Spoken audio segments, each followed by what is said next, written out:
as protests spread in a number of U.S. states after the death of George Floyd, the defenseless black man by a former police officer. Officials blame the violent nature of some of the demonstrations against members of a controversial group known as Antiva.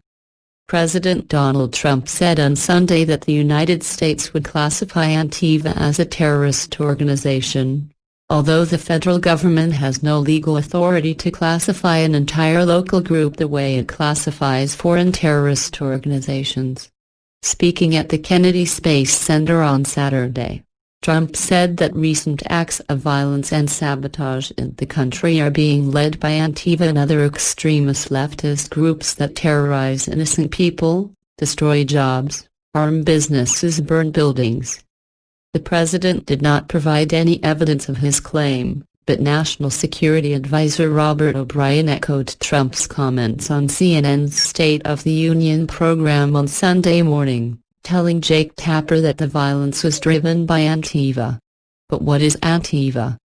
The American CNN says it has not independently investigated whether the group was indeed involved in the recent protests. Antiva is an acronym for anti-fascism. This term is used to define a broad group of people whose political beliefs tend to the left, often the extreme left, but not compatible with the program of the Democratic Party.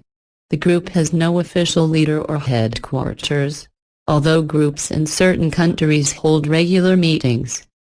CNN explained that it may be difficult to determine the positions of Antiva, but many members support the oppressed population and protest the accumulation of wealth by companies and elites. Some use extreme or radical tactics to get their message across.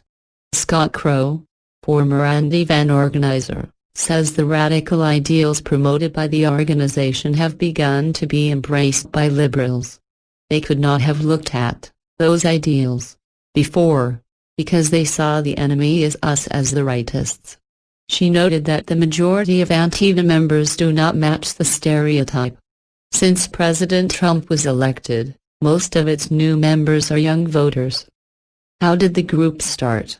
The exact origins of the group are unknown, but Antiva can be traced back to Nazi Germany and the Anti-Fascist Action, an armed group founded in the 1980s in the United Kingdom. Brian Levine, director of the Center for the Study of Hate and Extremism at California State University in San Bernardino, says contemporary Antiva members have become more active in introducing themselves to public gatherings and within the progressive